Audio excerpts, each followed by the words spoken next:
बेरमो में माफिया और नेता हो जाए सावधान, क्योंकि जयराम ने कर दिया है नए आंदोलन का ऐलान। बेरमो ही नहीं, बोकारो के विस्थापितों को भी जयराम ने साफ तौर पे संदेश दिया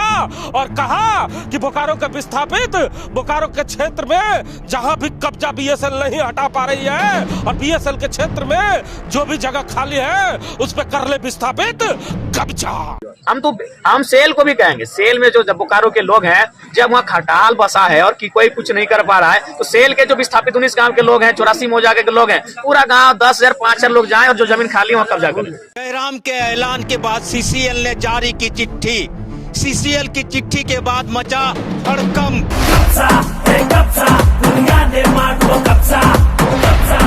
सीसीएल के द्वारा चिट्ठी निकाले जाने के बाद नेता और माफियाओं में सीसीएल के बुलडोजर का इंतजार हो रहा है, तो वहीं सीसीएल अधिकारियों को जयराम महतो के अगले कदम का भय भी सता रहा है।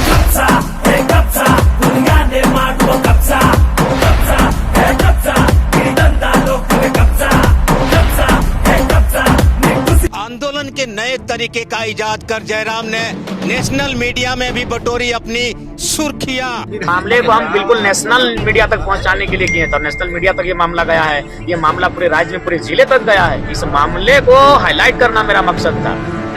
कभी कभी कुछ जीतने के लिए कुछ हारना पड़ता है, और हार कर जीतने वाले को बाजीगर कहते हैं, बाजीगर कहते हैं। हार के जीतने वाले को बाजीगर कहते हैं। जी हाँ, सही सुना आपने। इस मशहूर डायलॉग को आपने जरूर कहीं सुना होगा, क्योंकि कल बेरमो विधानसभा के इतिहास में जयराम महतो जरूर अपनी बाजी हार गए, लेकिन हारने के बाद भी वो जीत का एहसास उनके चेहरे पे दिख रहा था, क्योंकि बेरमो के इतिहास में जो जिला प्रशासन, जो सीसीएल के कर्मचारी, जो वहाँ के नेता, वहाँ के बड़े बड़े समाज सेवी न कर पाए, कल जयराम महतो ने वो कर दिखा दिया है। क्योंकि नए साल में सीसीएल के लिए एक खुशी भरा पल आने वाला है। हम आज उसी मुद्दे पे बात करेंगे। हमारे साथ बात करने के लिए राम नारायण शर्मा है। जी शर्मा जी, दर्शकों को हमारे दर्शकों को पहले बताए कि हार के जीतने वाले को बाजीगर कहते हैं। जो डायलॉग मैं सुना रहा हूँ, आखिर जयराम महतो ये बाजी हार कर कैसे जीत गए? जी बिल्कुल, आपने जो बेरमो का परिदृश्य देखा है, 2 दिनों से लगातार ये परिदृश्य चल रहा था, और इस परिदृश्य में एक क्वार्टर था, जिस क्वार्टर को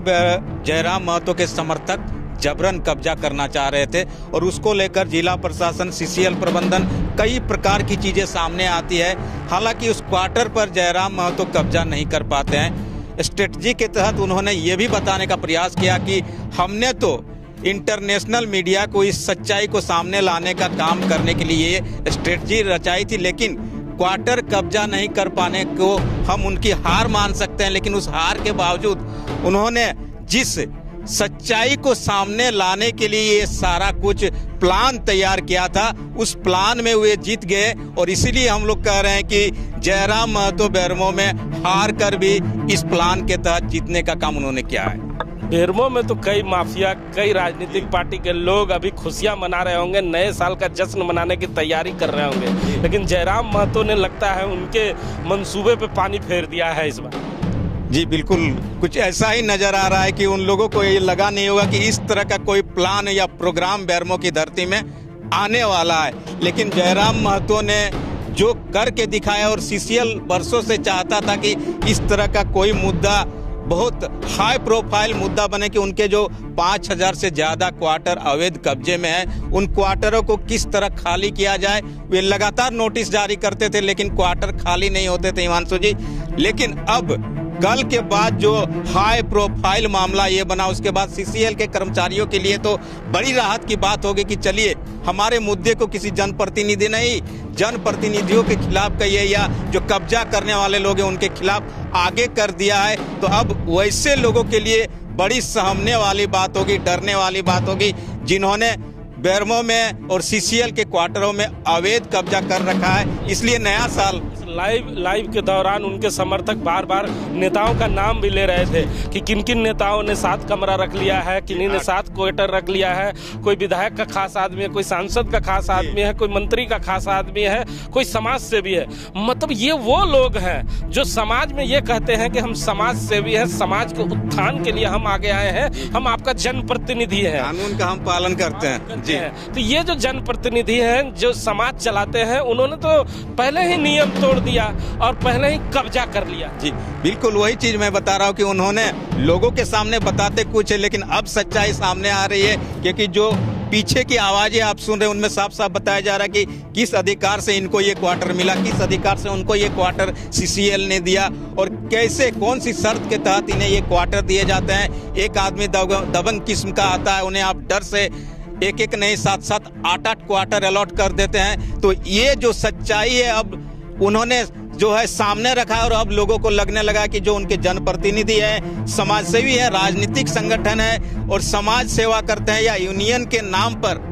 मजदूरों के लिए काम करते हैं, उन्होंने क्या कुछ काम कर रखा है बेरमो में और सीसीएल में, ये सामने आ रहा है हिमांशु जी। यहाँ एक और प्रश्न उठता है कि चिट्ठी तो निकल गई है, अगर बुलडोजर सीसीएल नहीं निकालता है तो फिर जयराम महतो निकल जाएंगे। जी, जयराम महतो ने ये कहा भी है कि अभी तो ये शुरुआत हुई है और मैं देखने का काम करूंगा कि सिर्फ चिट्ठी तक ही ये मामला ना रहे, चिट्ठी के आगे अगर बात नहीं बनती है तो फिर मैं अगले स्टेप के लिए भी तैयार हूं। लेकिन जिला प्रशासन जिस तरीके से वहां पर प्रेशर बना रहा था हिमांशु जी कि आप चिट्ठी जारी करवा दीजिए, मैं कानूनी कार्रवाई करने को तैयार हूं, तो अब जिला प्रशासन को भी देखने की बात होगी।